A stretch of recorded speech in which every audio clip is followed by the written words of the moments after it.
Give the episode a like, subscribe on iTunes, because it's time for CUST Corner! CUST Corner, it's CUST Corner.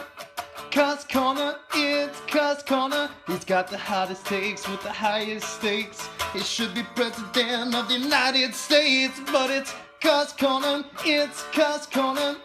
CUST Corner, hee hee hee hee hee. I don't like that name. I think its SEO value is peaked if it ever existed. No, see, now it's just starting to really gain steam as an SEO search term because people search CUST Corner, and guess what comes up? CUST Corner.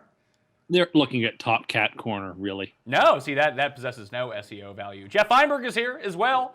We are doing a golf-specific CUST Corner from the brainchild of Geoff Fienberg. You're stepping back into your old-school producing role. Well, I just feel there have been so many hot-button issues, and Tim seems to have opinions on a lot of evergreen issues, and you seem to have cornered a nice market in the golf, circuit, and Tim's been along for most of your rides. So a lot of people, there are people that hate Tim or like any show you have with him, but I think there's a far majority that enjoy it. So I thought, why don't you just do a CUST Corner that is strictly based on golf? And, based on the tidbit of last week, who knows what today could bring? But that was just in my personal conversation with Tim. He said that egregious comment and about, Amen Corner feed. And I just thought there's something here. Like, this thing has legs. And even his appearance on our show recently to celebrate Phil's win I got personal feedback from people that just, friends of mine that watch the show, give it a like. But don't know Tim? Yeah, they don't really know Tim. And they just think like, everyone can compare. A lot of, we've got a guy in our group of friends, so they're like, he's Kyle. He's literally like their Kyle. But they also, like our buddy, he has a lot of like attention-seeking behavior. And he's like, it's just like attention-seeking. I'm like, no, those are his genuine like thoughts. So even I'm getting like feedback when Tim comes onto the golf shows. All right, so here's what we're going to do. We're going to go through all of our topics, and if you have a topic for a future golf-centric CUST Corner, leave that topic in the comment section. Again, don't be afraid to give the episode a like. Always goes a long way. So Tim, I'm going to throw it to you first, because Geoff has done a lot of prep here to come up with some topics for you, but do you have anything to start off with golf-wise? Yeah, the first thing I wanted to complain about was this new suite of rules that the USGA and RNA cooked up to start next year. Almost all of them are disgusting and awful and are ruining the game in a lot of ways, I think, or will ruin the game. Things like, from now on, a drop no longer has to be from shoulder height, but can be from 1 inch from the ground. That's not even a drop anymore. That's just basically placing it where you'd like it to be. That's absolutely moronic. You're allowed to ground your club in the sand trap as long as you're not testing the sand or swinging behind your ball or in front of your ball. So, I mean, now, for example, what Dustin did probably didn't improve his lay at Whistling Straits. That would probably not be a penalty anymore under the new USGA rules.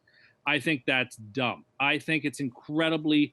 The one that makes me the most upset is that there will no longer be a 2-stroke penalty for putting when the flag stick is left in the hole unattended. I'm sorry. That has been a part of the game for forever. You don't putt with the flag stick in. There's absolutely no reason for us to change that rule. There was a logic behind having it in to begin with, which is that the flag stick can give you an unfair advantage on certain putts that are too fast. The idea that now they're getting rid of it is just foolishness. Also, the fact that you'll soon allowed to be getting relief from things other than water. For the longest time, yellow marked areas did not include desert or jungle. Now it will. I think that is really, really problematic. There's a series of these rules which just don't make any sense. The one that really upset me is that starting next year, they'll be allowed to use distance measuring devices. So that's it. Basically, the caddy's only job now is to basically be a virtual reality signaler where he'll be looking at a little computer and telling the player he's 131 yards away from the pin. That basically ruins the whole point of having the book and having studied the course and knowing the course. So basically, if you have an expert caddy, this is the last year he's any good to you.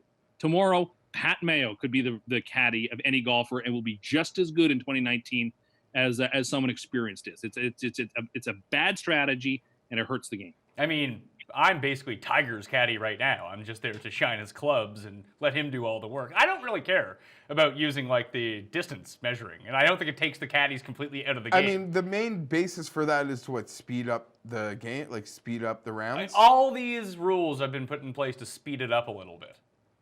Yeah, there's a couple of rules I don't mind, like the new rule that now there's a 40-second time clock on you to hit your shot. Okay. That's actually happened? That's not the worst thing in the world to have a 40-second clock on. Isn't there like a trial event in Europe that they're doing that? The new rule, pace of play, says the current rule is no recommendations. The new recommendation is that a player make each stroke in no more than 40 seconds and usually in less time. That's the new rule. Now, is that when he addresses the ball he has 40 seconds, or how does that work? Like, how is that even enforceable? Does not say. Yeah, that sounds like something they're putting on paper and no one's ever going to enforce. That quite like the way baseball did with you having to stay in the box, and they enforced it for about 3 minutes. Yeah. Maybe. It seems like the European Tour, I feel like might be adding a shot clock to like.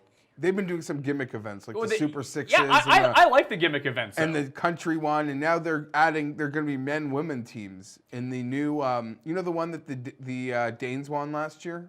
Oh, yeah. Now there's going to be like male and female teams, and Kirdesh won that tournament recently. That was 3-day stroke play, 1-day match play? Yeah, the Super Six. But it was only like 6-hole match play. Yeah. So I don't know. I mean, the European Tour is full. I think they did do a timed event too, like a speed golf. I think France did well on it. I can't remember.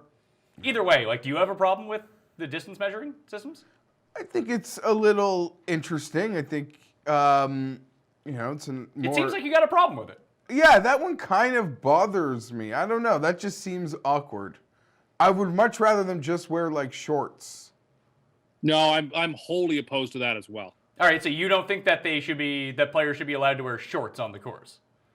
Absolutely not. When you say absolutely not, why? What? Just a real reason besides that's not how they did it before. Because this is a professional setting, and God forbid we ask millionaires to wear professional clothing at It's bad enough, and this is one of the things on my list. It's bad enough that we are allowing golfers like Tiger Woods to wear shirts without collars on them. Oh, I thought you were gonna. I really thought you were gonna say it's bad enough that we allow Tiger Woods, a black man, to play golf. No, the problem. The way he was setting it up, that sounded like where it was going. The collar shirt. Anyone that doesn't like it, it's like literally. I tried one last year. You're like wearing a Nike T-shirt on the golf course. This is amazing. Yeah, well, it's a golf course. It is not, a bowling alley. It is not, a tennis. I don't care. You're to wear a collared shirt. That's the way It's bad enough that we've allowed people to not have to wear proper caps and not wear pinafores and not wear proper clothing. We're basically in such a lax dress code now that all you really need to wear is a pair of slacks and a collared shirt. And even that's too much for the new generation, because God forbid these modern millennials be strapped down in any way from expressing their unique creativity to wear shorts because they're too lazy to wear a full pair of pants like a grown-up on the course. I don't think this really boils down to a laziness factor. I think it boils down to it's so fucking hot at some of these places they just prefer to wear shorts. Like every single other person in the world plays golf. Every other person who's ever played on the PGA Tour has worn some pair of pants. They are not special. They do not need to be exempted. If they don't like it, if they find it too hot, let them find another profession. If someone in the future, when they are going to be wearing shorts, breaks some insane record, is Tim going to be like, that should have an asterisk? Yeah, oh yeah. Like, this is in the shorts era? He's not competing against the same, situation. I don't know. We used to, what are petty-fours or something? Like Payne Stewart used to wear petty-fours. Oh, so like knickers. Yeah, you know what? God forbid. I like the look. I like it when just like I like the guys that wear knee highs in baseball. Like I like guys that want to play that throwback role. And no one is banning these people from doing it. That is cool. Even if someone wanted to wear like a proper chapeau, I would enjoy that much more. Bryson does. Than the guy. The Finnish player in Europe that wore a fedora, like that actually had me peaked. But yeah, I don't think it should be banned. Yeah, I don't know. Tim, when you go to the dentist, you need a cavity. Do you ask them not to freeze your mouth because they ask you to just? You might just rubbing some of that cocaine on the gum because that's how it used to happen. This is the willful thing that Pat does too, where anytime I hew to tradition in any way, shape, or form, he then elides the fact that I'm trying to make a point here by saying, "Oh well, you must hate all change in all circumstances," which of course is not my position. But that is like your fundamental argument for every single thing. Is that that's not how it used to be? So I don't like it if it changes. That's you. As a rule, that's things just that you persist, coming out of my mouth right now. As a rule, things that persist for long periods of time usually do so for good reason, and were started for good reason. So it's the safest route is to not be too hasty and just start changing things on the fly because, oh, why not? You know, if something's not working, if it doesn't matter, just leave it the way it is. You don't need to change it. It's working fine that the golfers are wearing regular pants and a golf shirt with a collar. Let it be. Next, you'll let them untuck their shirts. Why don't we just? I mean, it's just going to be a free for all. I don't want that, Untucked and is it's too far. inelegant. Inelegant. You know who I really can't stand is casual guy at the, like when you go play 18 holes and you're out there drinking beers in the cart, and it's the guy who shows up with he's got the full like slacks on, like he's really trying hard to look like a professional. He's not very good. Like, give your fucking head a shake, pal. It's worse to see people show up in. I can't stand that guy. My least favorite there is like the guy that's wearing like the it's a hot day. He's in like the white slacks. That's Tim. Tim showed up. One of the last. You better be scratched to wear white pants. One of the last. And there's a good story with this too. The last time that one of the last times we played like a full round together, he shows up in fucking Ernie Els gear, all white. And Sergio was recently like the ice cream. Anyway, yesterday. So we were playing the course. So Tim is with our other friend Tim, Mr. Butts, the real Tribune of the People, as people know from That's Twitter. a lie. That's a smear. He's going down like the windy cart path, and I'm just bolting it down the fairway in my cart, and I'm playing a game of chicken with them, just going straight at them. And I'm not going to budge. And Butts knows this. So he has a decision to make. What's he going to do? Is he going to slam on the brakes? No. What happens is he cuts the wheel, flips Tim out of the cart. He's got dirt all over his white. He's like half concussed and all fired up. And then he has this little dot right here in the middle of his chest of brown. And then our other friend just started calling him Trip Nip. It got Tim too rattled. Then he made par. Saved himself out of the woods on a par 3. That should be like the Jim Nantz Great Escape. Tim is basically Phil, but dressed like Ernie Els. I'm just saying, to me, line cross, like all white pants, that's, you gotta have like a 1 handicap to me to pull that off. Yeah, like, don't be bad and show up dressed like Tiger Woods. Pretty much always playing in shorts. Even if I gotta have a long sleeve on the top, I like playing in shorts. I prefer to play in shorts. I just prefer wearing shorts in general. Yeah. In any time that I can wear shorts. I'm not one of those losers who's like, oh, it's minus 2 degrees out. It's heating up from a cold winter. I don't know what that is in Fahrenheit. I'm going to say like 28. Golf's hard enough to begin with. I have to be physically comfortable. You need to be in the right mental zone. I'm also like can be mentally weak. No, but like if it's like still cold, like yeah, I kind of pass until it's like nice shorts weather. And I'm such a pussy. If it was good enough for Jack Nicklaus, good enough for old Tom Morris, it's good enough for me. It's old enough for good Tom Morris? So you are a pro cocaine on your gums and when you go to the dentist. I don't think he was even getting that. So you're just anti anything. No, my point was there is no. What's the limiting principle here? At what point is enough enough? You know, is shorts going to be enough? What type of shorts? You know, will golf shirts be enough? Well, what type? Like, you have to at some point draw a line in the sand and say, under no circumstances are we going any further than this. I'm willing to draw the line right here. You don't seem to be willing to draw a line whatsoever. Well, what's your limiting principle? Well, I don't have a ruler, so that's going to be tough for me. I don't want to make a shaky line. But I think a big part of this actually has to do with golf numbers of people playing golf and getting memberships to places are down.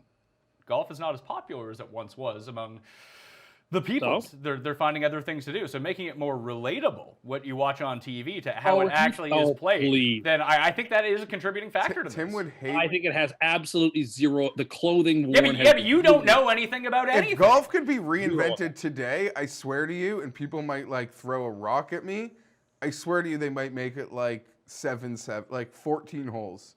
Yeah, I can see that. Like 7-7. And I love it. I love playing.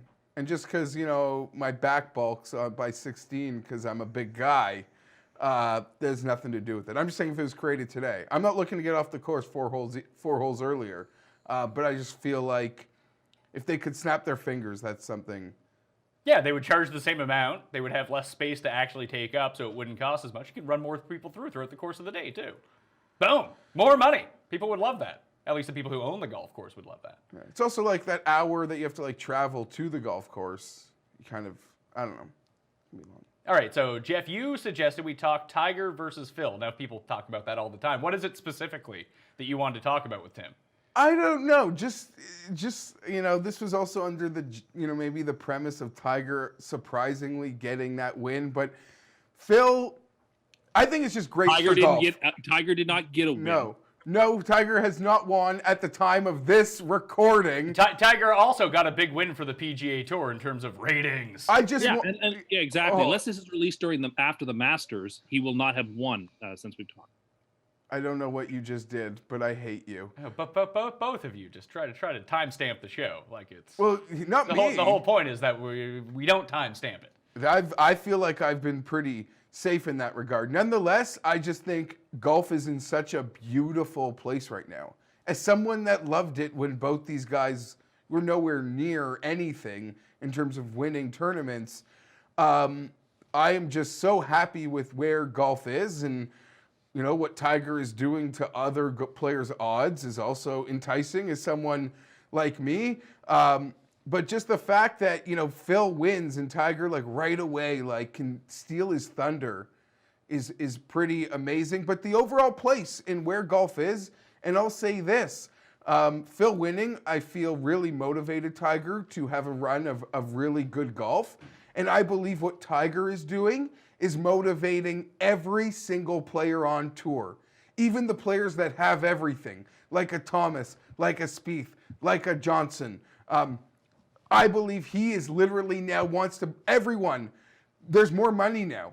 Tiger means money. Not nearly, Phil is a great to watch, but he doesn't do what Tiger can do. There'll be more money in the game playing with Tiger, winning while everyone is there watching Tiger, 5 strokes back. It changes everything. I think everyone is super excited. And I just like to think about how these other young players that are the super elites, as I like to call them, are now probably hyper motivated. Well, the way that I would think about it is how many athletes in any sport are the sport. And we saw that when anytime Tiger gets into contention. Phil can be in contention because he's been in contention a lot. It's not like the world stops to watch Phil.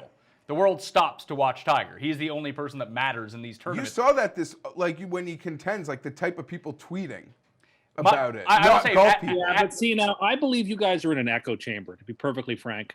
I think certain golf people, the world for them stops when Tiger Woods. I mean, my mom called me. She's on vacation. Everyone when Tiger gets into contention, it's people from across the sporting world. I'm trying to think of any other. I mean, you don't know can that look yet. He hasn't been in contention for anything in 5 years. Well, he was in contention to win at the Valspar Championship. Saturday ratings were up 200%. It was the highest rated Saturday of a non-major since 2006. And then on Sunday, I don't have the numbers for that yet, but I bet you it was probably up 200% as well. More. Probably up higher than Saturday. From its usual rankings. At a golf tournament that's been around for about 3 minutes. I'm sure it is high. The Valspar Championship has been around for a long time, by the way. Been around since 2000. You just don't know that. It's been around since 2000, and they've changed more names and more dates and times on the calendar than people usually change underpants. It's a pretty meaningless tournament. Hey, I went on record to say Valspar was my favorite tournament of the year. I always love Valspar. It's one of the best courses on the PGA Tour. I just think it's a tournament with absolutely no cachet. Well, it does now, because it's almost like when you talk about the courses that Tiger always plays well at over the years, where people get familiar with him. There's a reason that people are familiar with those courses because Tiger played there. The reason that people know about Bay Hill and kind of know the ins and outs is because Tiger always plays well there. Torrey Pines is another one. People just wouldn't really get hyped for the Farmers Insurance Open every year. The San Diego Open existed long before Tiger Woods ever came. And people actually care about it now. I'm not even disagreeing with your point that Tiger drives interest. But is it the same type of hype it had in 2008, 2009? Yes! There is simply not enough case evidence yet to show that. That may be true, but we don't know that yet. We Sometimes are- that's the wish becoming the author of the thought sometimes. We are, months. I'll take highest ratings in 16 years. That's a pretty big indicator We're for me. months into the comeback, and it's without a doubt that great things are going to happen. Whether that's in weeks, months, already happened within the next year. There's beyond a guarantee to me. I don't think it's beyond a guarantee. Tiger could go 3 years without winning. I don't think he's a that's lock. I possible. don't think he's a lock to win anything. I think he will win. He's one swing away from just wincing. No. I mean, Tim is right on that. Jim Furyk should have walked off the course and said he's no longer vice captain, he's just on the team. Well, he can still play himself onto the team on the Ryder Cup if he wants. I understand that, but points is probably hard in a 2-year system. Well, not if he's going to win. If he wins a major, wins the has to win players, the he'll be on the major. team. He has to win a major. He doesn't get into the WGCs yet, which are double points, and I believe majors are also weighted. I mean, he's more not heavily. he's not far away from getting into the WGCs. Like by the time He's 148, I believe. By the time Bridgestone comes along, if he continues to play well, then he'll be in. I'm just saying, I'm not going to go for majors, but I won't go there. But there's no doubt in my mind there's multiple PGA Tour wins. Okay, I mean, There. I hope Like- you're right. But the big thing with Tiger is, we especially saw this when he was making a run. It's good for Paul Casey. It's good for Justin Rose. It's good for Sergio. It's good for all these guys. Now, they get kind of painted like a villain in a certain way because everyone's rooting for Tiger to win.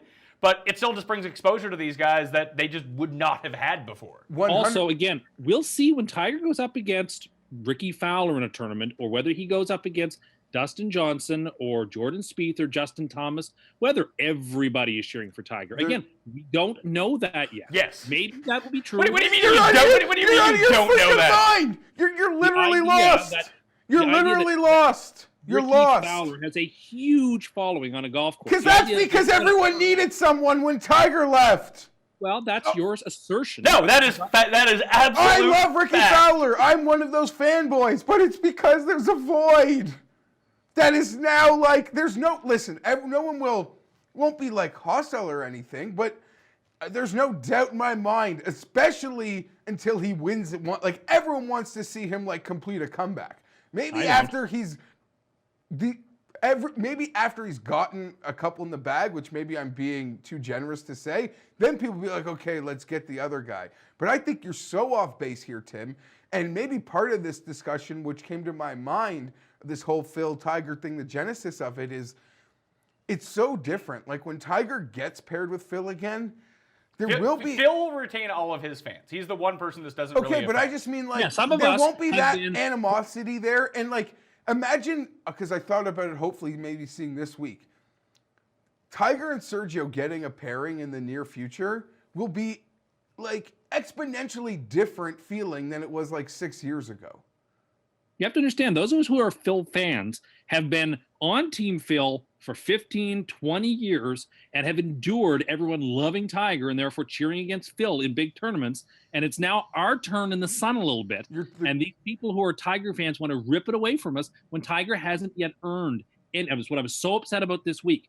Phil wins a WGC. Tiger is a co-leader at a pointless tournament on a Friday. And people are like, the world has stopped turning. No, Tiger Woods hasn't done anything yet. Phil just did something big, something that Tiger may not be able to do. Do not steal our sunshine yet. He has not earned it. We have been in the shadow far too long. Tiger gave you 3 days, Phil. Yeah, 3 days. 3 days, and that's what we call savage, buddy. Also, the WGCs weren't a real thing in Tim's mind. They were just fake tournaments that don't mean anything until Phil wins one. Then it's held up to the standard WGCs. Again, I have never said that. Yeah, you did. You said it on the preview show to this season. Even people, but here's the thing. There's also an exorbitant amount of people that really like both players. Is there? Yeah. That has not been my experience. Yeah, but anyone you you're cheer for, young, people are man. just geared to cheer against. Like, I feel like a lot of old, like my parents, like would cheer for whichever one of them was at the top. Like, I feel like, people would get behind. So now, is kind of my so what you're point. saying that the rooting interest in Tiger and Phil as like a combination of rooting for them both is now more like an age thing. Like they're the only people left really. I bet you the same people cheer for Stricker, cheer for Furyk. And those types of guys too, on a lesser scale, but they're all a part of the same era. So you root for the era when you really. If you're watched 22 a lot or of golf. 23 and a golf fan, Tiger Woods holds no special place in your heart if you're 22 or 23. He's the reason you're in golf. No, it's not true. Yes, it is.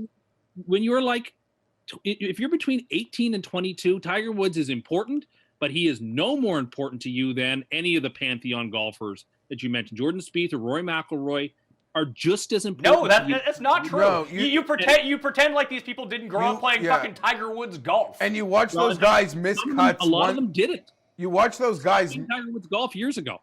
Even all these other great players that exist today, like the way they miss cuts regularly, they'll still come along and win big tournaments like Jordan does, Rory does. But the way they miss, like it just in a microcosm of how it's not even fair to compare any of them, and everybody is out there because of Tiger.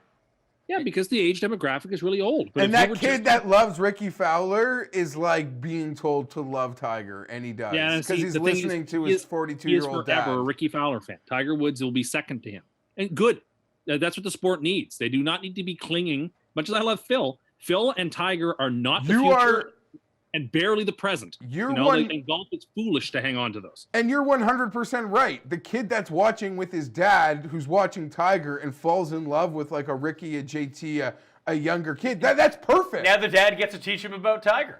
That's perfect. You're right. Like you are right. Just like how you would watch. Well, there's also a different thing with this too, is that golfers don't retire. Yes. Like, they're still going to be around. Like, Phil's 47. He'll eventually join the seniors tour, but he'll probably still play on the PGA well into his 50s. Yeah, like we've seen a lot of guys do. So, like, Phil at 47 probably still has another 5 years of viability left. And then he'll be around for 10 years after, playing in some of the majors and doing all that stuff, and playing at the Farmers at, like, 18 of his home courses. And Tiger's what, 42? So, if he can remain healthy, he has 10 years left, too. It's not like these guys are going away. Sorry. And watching Phil have to, like, at 60, maybe have to qualify sectionals for U.S. Open. Which he'll try to do. Will be awesome. It will be pretty good. Well, I mean, he won't. Because he won't have one. Well, he won't get his. Well, Tiger's exemption is up after this year, too. Yeah, and there's no way that he doesn't get a special exemption. The USGA will not. If they won't give it, the USGA is not that kind of. Yeah, you're right. You're right, Tim. If the USGA doesn't give it to Steve Stricker, they're not going to give it to Tiger Woods. Of course not. The USGA is actively trying to ruin their golf tournament. That is so absurd. I think it was egregious to not give one to Stricker. And he got in anyway. He earned his way in, full marks. But there's no way. It's about Tiger is money, man. Yeah. The USGA would rather ruin their playoff system and play at golf courses that aren't fit to hold regular PGA events, let alone majors. Do you think they care about ruining things by not inviting Tiger? I mean, they're fools. They want people, they want people to be members. Let's talk about these U.S. Open rules, though. So, Geoff, what are the new rules? There's just no Monday playoff. The 18-hole playoff that you almost hope for the week of the U.S. Open is now what? Just a 2-hole playoff? Their sort of logic being that, normal people go to work. They can't see it. That Tiger Rocco playoff was one of my favorite memories. Yeah, but as a kid, you know what? But Fox needs to show the Steve Wilcox show at noon. They can't just have. Hey, you got affiliates out there. That's tough, and it's easy to point to the Tiger Rocco one as one that holds up. Like, oh, this was awesome. Not a lot of people are talking about Mark Brooks' Retief Goosen. I know. And so if Tiger's in it, yeah, that's great news. Tiger's not in it, not so great. And just the mention of this conversation. Fox bought the golf package knowing this was part of the deal. They should have, again, Fox has been covering golf for about 10 seconds. The idea that they shouldn't be allowed to do it. They shouldn't be allowed to dictate the USGA to screw up one of the major. Again, the USGA is doing a fine job as it is trying to destroy the best tournament in golf. They don't need Fox to help hasten that. All I know is it's still, this conversation makes me so sad to think about Chambers Bay and Dustin missing that putt, and we could have Dustin versus Jordan for 18. I know I'm in a minority. I love Chambers Bay. I thought it was super. I hope you enjoyed it because awesome. they will never, ever go back. Sure, they might not ever host a U.S. Open again, but I would like to see some sort of other tournament played there. Well, the players hated it, so I got my doubts. But the USGA doesn't care what the players think. It's really given they great. never did. Yeah, I mean, So maybe they will go back. between Get Lucky and the 80-year-old Marshal silencing the train. And also, I'm not even so much angry at Chambers Bay as I was at Erin Hills. That was just a disgrace on wheels. Well, Erin Hills didn't get the win that it needed to protect itself, and then it became. Don't care. That's not. Don't care. I don't like it. Anytime you go -20 at the U.S. Open, something is desperately wrong with the golf course. This is not the British Open where wind is expected to act as a protector. The U.S. Open's not about that. It's, again, the USGA doesn't know what it's doing. It doesn't know what kind of tournament it wants to have. It doesn't know what kind of competition. They don't know what rules to follow. They don't know even how to even run their own events. Remember 2 years ago at Oakmont, they decided not to tell Dustin whether he'd lose a playoff stroke because they don't have a That clue. was fucked. The USGA cannot organize a Tim's two-car making parade. points. Tim's not So the always idea, wrong. No, he's. I like it. But I do enjoy the argument that Erin Hills was so easy, it was a disgrace to the U.S. Open, and Tim picked the number 1 and 2 players in the world. They both missed the cut. I mean, that's the great what if of Phil's career. It will go down that way. Oh, no, I think that you are by yourself on that one, pal. No, he's not by himself because it's disgusting. Because that 3-part Phil Golf Channel documentary that's going to be made that he's worthy of, his career's worthy of, just like Arnie and Jack. I thought it would just be like a series of arthritis commercials. Well, that documentary, one of the parts will be about the U.S. Open, and they'll lament all his close losses, and then they'll throw in 2017 as if it deserves to be mentioned. Also, he could have played in the fucking tournament. No, his daughter was valedictorian. He decided himself not to play. Let's say, let's just give him the free win. I'll tell you this: there's not a bone in my body. There's nothing rushing through here. That if Phil was, say, from, give me a Midwestern state, Illinois, and his kids were in school in Illinois or Wisconsin, and the U.S. and he's the same type of golfer, and the U.S. Open was at Pebble last year, dates all the same. There's not a doubt in my mind Phil would have been playing. Phil was walking. He knew. He waved that white flag the second he saw that place. I'm sorry. Was pregnant at the U.S. Open, and he was walking around with a pager saying, "I don't care if I'm in the lead on Sunday. If I get the call, I'm leaving." Well, guess who actually got the call and left? Little Hunter Mahan. Because Phil is a family man. Let's just say not mentioning names. Not every golfer on the tour is known for their family values. Phil is. Phil's just known to be a cheat and an inside stock trader.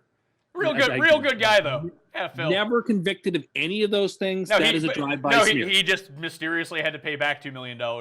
Well, people listen. He's got a lot of money. People misinvesting. That can happen. You leave him alone. Form, like those Tuesday cash games the stakes must be getting up the way he's feeling. Yeah, the way he's feeling. He's probably got Rom as a partner.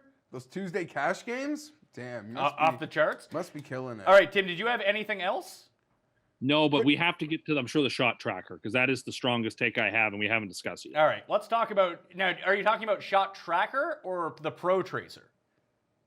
Whatever that's called, when the golfer on the tee box hits it and you can see the shot as he's hit it. Like it traces it on the screen. That's Protracer. Shot tracker is like when I'm on my app and I'm following along. Yeah, okay. Telling me how far people are away. Tim probably despises the concept that you could know where in the fairway or the rough a player is. I prefer to not be told through SportsCenter or in the newspaper the next day. Well, I don't. That's what I'm up for. By the way, I watched the Connors Tiger Woods Canadian Sports Center. What do you got? Yeah, it was. I watched the recap of the Valspar. They made it like a 2-man battle, right? Paul Casey did not get shown for one shot. He won the fucking tournament. It was just Connors and Tiger? It was Connors. No, they showed some Hadwin, too. They showed the Patrick Reed, big approach. But it was just Tiger. Oh, here's Connors. Here's Connors shooting +7. Casual Canadian sports fans, I mean, this has been my experience. The first question they ask is, are there any Canadians in contention? Unfortunately, they've been taught. That's a part of the audience. No, it's not. They've been taught to do it that way, so that's all that they actually expect. That may be right. I mean, you're also supposed to be you're passing yourself off as like a journalism and news network, you might want to show the guy who fucking won the tournament. Hey, listen, Sure, growing up I'm as not going to defend them. as a little kid, you'd see like where Tiger Woods was in first place, and then you'd see Dave Barr, 70. David I'm not Moreland going to the defend fourth. that. I'm with you guys on that. All right, so tell us about Protracer. So, one of the particular joys that I experience while watching golf, and I think part of the reason why golf became such an attractive sport on TV, particularly the Masters, is the fact that it is an opportunity for you, particularly in the early months of spring and winter, to turn on your television and see a verdant, bright, colorful experience that the golfers themselves see. It's as if you're being transported through the television to see the golf course at its natural best. And part of the experience of golf is that you also get to see the shots the way someone at the course sees it.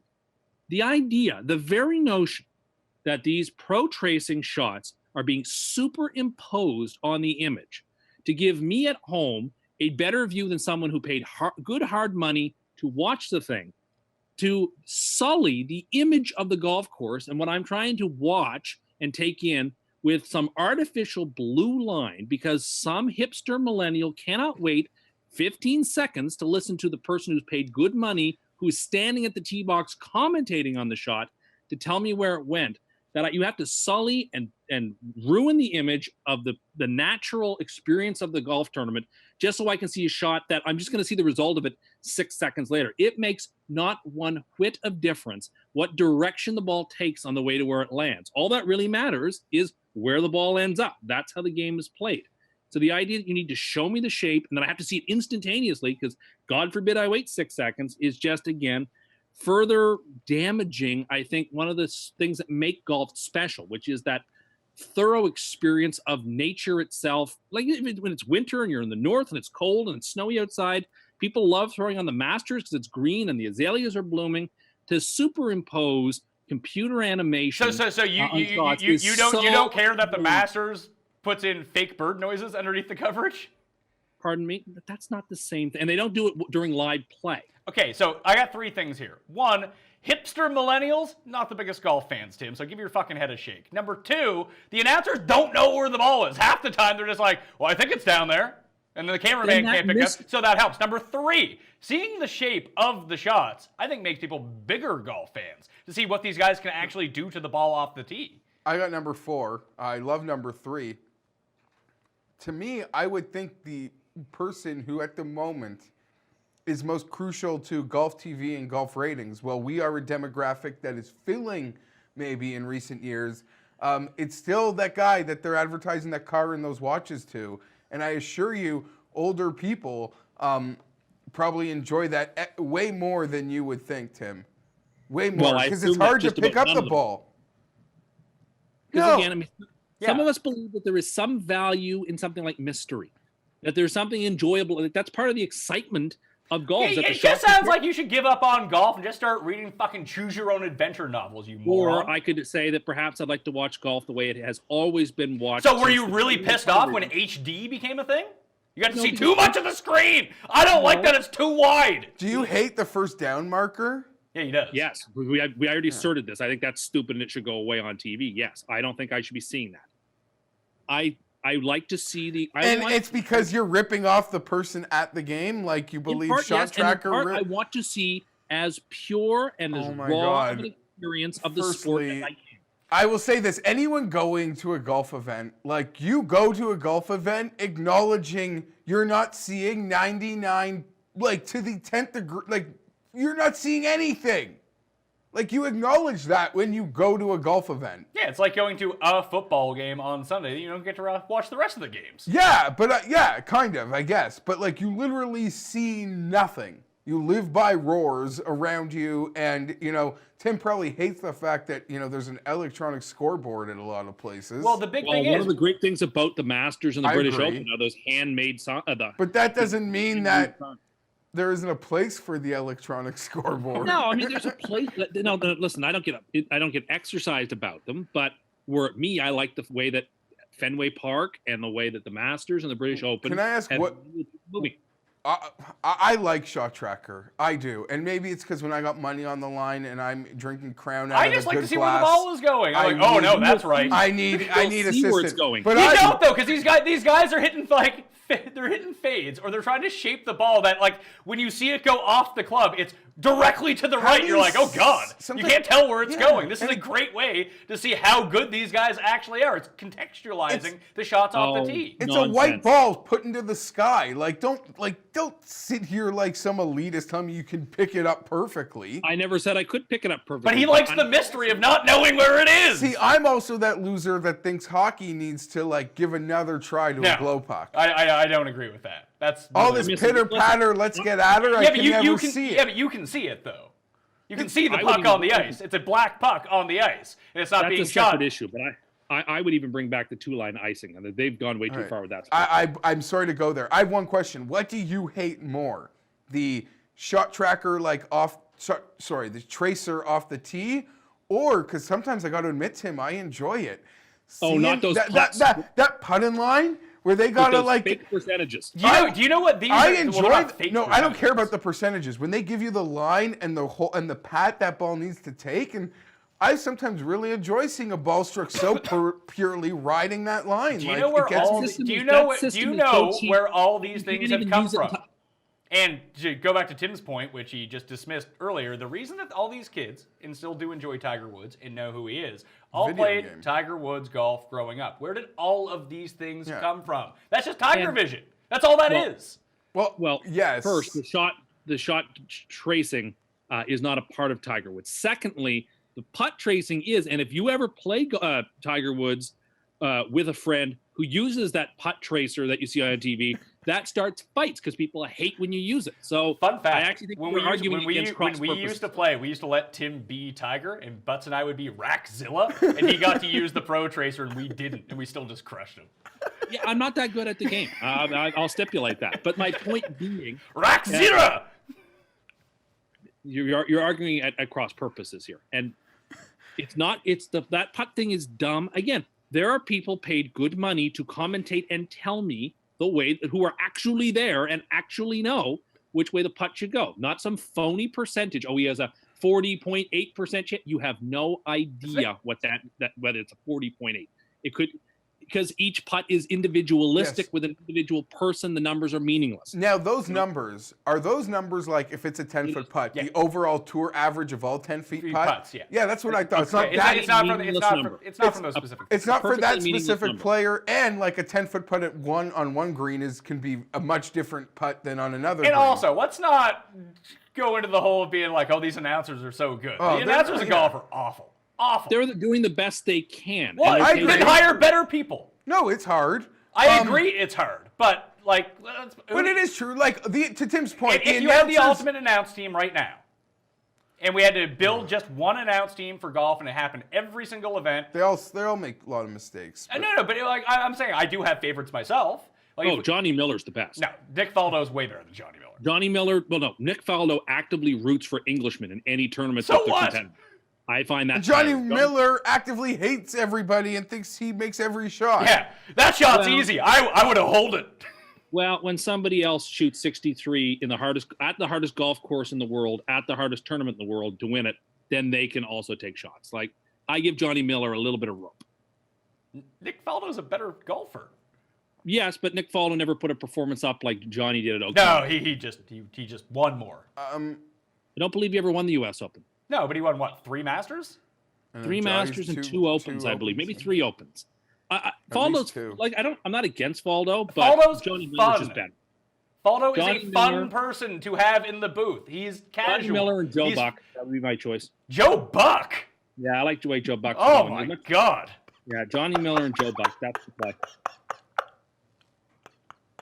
I mean, listen, Joe Buck's my favorite play-by-play person in any sport. So the fact that I could get him in golf, I'd have him on hockey. I'd have Joe Buck has been doing golf what? For a second? How could you ever put him in the booth? Jim You asked me Nixon's my how many favorite. Masters? You asked me who my favorite was. He is my favorite. But I mean, He could do anything. He could call me going to the mail to get mail. Oh, you should hire Joe Buck to commentate your mall walks. See, Joe Buck is great, and I don't like the heat that he takes. And he's a fun guy. He does like Stern, and one of Stern likes to make fun of his like staffers for their weight, and he had Joe Buck like commentate him eating his breakfast sandwich. It was gold, but that's pretty random to be. Would you go Nance? Would you go Dan Hicks? I don't think there is.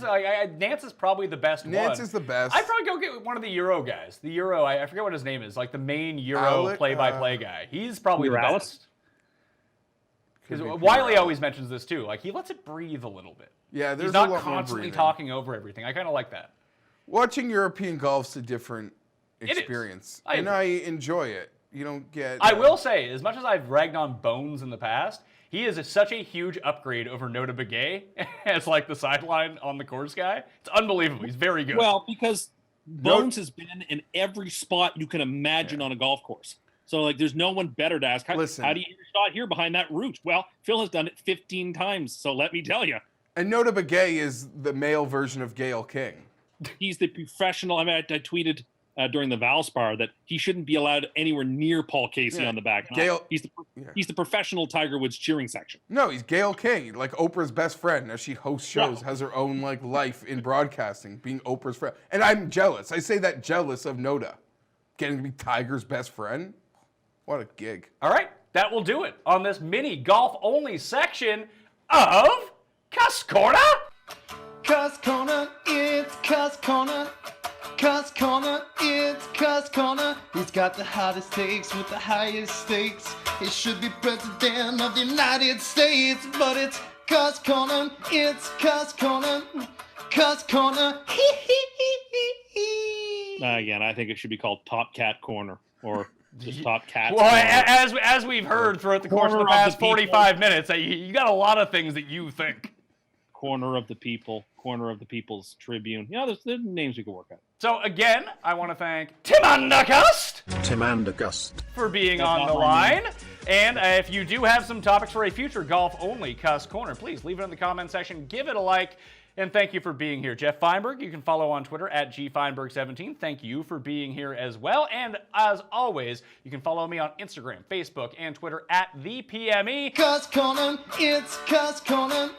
CUST Corner,